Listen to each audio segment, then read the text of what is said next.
Creating a nonlinear campaign. Welcome to my channel.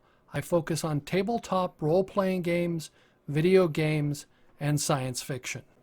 I'm going to describe how I created the multilinear or nonlinear quest system inside for the campaign of Amoras, which was an interesting campaign in several ways, but let's talk about that. I'm going to talk about using two tools which I think I've mentioned before. One is Scrivener and the other is Scapple. Let's see, it's called Scapple. They're both from literature and latte, and they're normally used for writing, but you can use them for dungeons. I have played with them a bit, and they're interesting, and I've used them. So I'm going to describe what happened. This is the outline of the nonlinear quests, the way that they're organized. So the party had to start, they had to get to, they had an initial quest, which was to find Sherm's chest, which they completed. So this is the starting point, was where they find Sherm's chest. And inside Sherm's chest, we have, this is Sherm's chest. It's not actually magical. It's an iron chest with a symbol of a hippogriff. It's 6 inches by 6 inches by 12 inches, and inside the chest is a scroll with 5 names.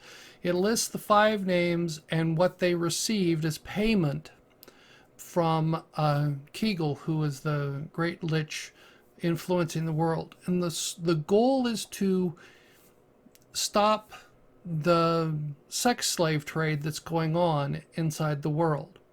So the chest is the first hint of 5 people who may know how to solve or how to remove the power of this lich who is affecting the world. There's Galt the Reclusive, Elgin the Handsome, Katyania the Necrophiliac, Valinda the Chaste, and Naldo the Huge. So this just shows you in Scrapple how with the start you find the 5 names. So from the start you immediately find the 5 names. Now what will happen is if they say they go to Katyani, the Necrophiliac, she will lead them, she will give them hints to go to quest 1A, 1C, or 1D. So these quests I haven't even defined yet, but I don't need to, because I leave it to the party to figure out which way they're going to go.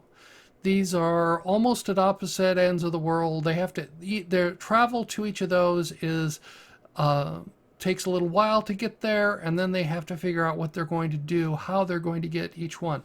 I used the non-player character generator that I covered in another video to actually generate the characters.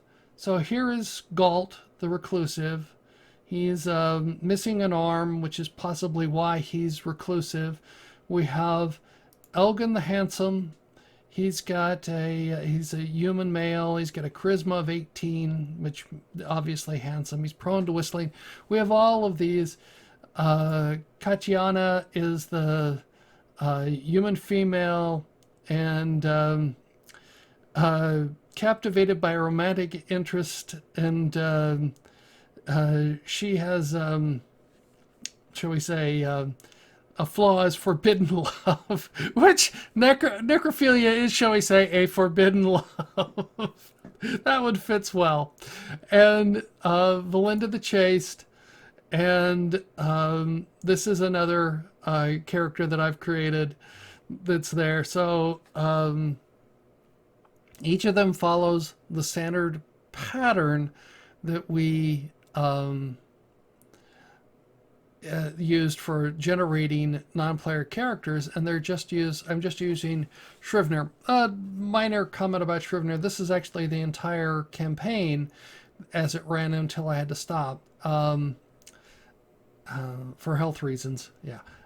Anyway, so each of the quests, I defined each of the quests that they let's see, quest to find Niven, find to recover Sherm's chest. There were 2 quests. First off, they had to find Nevin. Then Nevin gave them the quest to find Sherm. Those were linear, and I admit that. And then once they found the Sherm's chest, then they are finding the key is to find which way are they going to go. And so this is the outline that I created. And then as you can see, it's not linear. It's not, everyone doesn't link to 3. This one link, Galt will give them 2 leads to quest 1A or to quest 1B. Elgin will give them 2, quest 1B or 1C. As you can see, the necrophiliac will give them quest 1A, 1C, or 1D. And so I can define these quests. When I figure out where they're going, then I can start to, it gives the dungeon master a little time to design these quests. Once they find these quests, each one of these leads to 1 or more of the level 2 quests, and then that's to the final quest.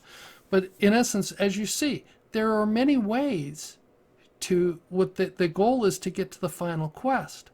But there are many ways to get there. And that's the key, that you don't know which way they're going to take, and it allows you to create the quests on the fly, because they're not going, this could be several adventures just to get to any one of these. And the same thing is true. You give them, it takes time to get there. It takes time to explore. These could be entire dungeons that they have to go through. These could be city adventures. It all depends upon what you want to do, but you create a non-linear, and it's fairly easy. Now I'm using Scrapple, and it's an interesting tool which lets you sort of do this mind mapping, and I'm a little rusty with it because I haven't used it in a while, but this was the one that I designed up for this quest.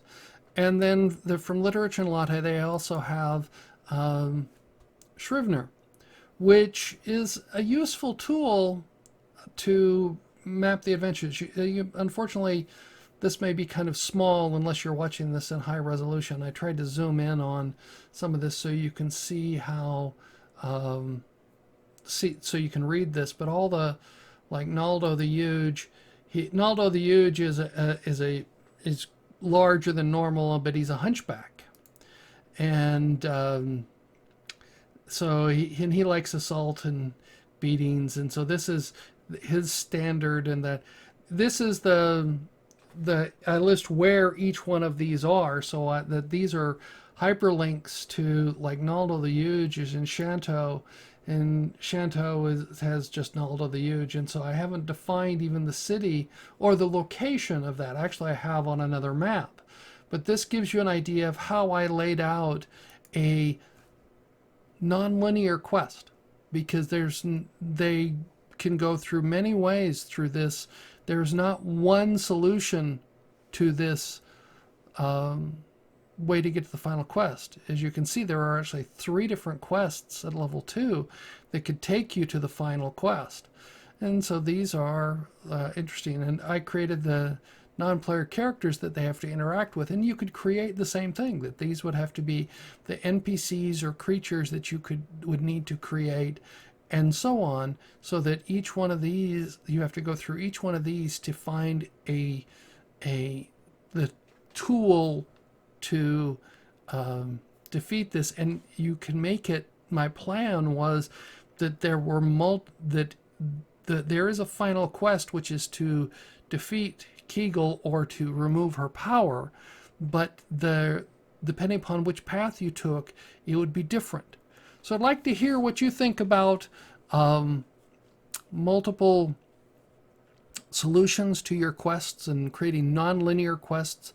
Also, what tools do you use? Like I said, this is Scapple and Scrivener are tools. I'll put links into that in the description below.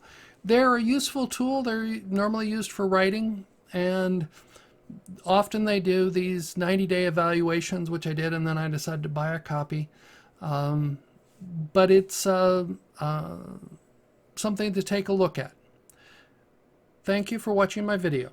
I look forward to learning what you think about this video. Let me know in the comments below. I appreciate all your comments. If you like the video, give it a thumbs up. If you don't like the video, give me a thumbs down. I appreciate both forms of feedback. If you're new here and would like to subscribe, you can click on the icon on the left. If you're interested, there's more content on the right.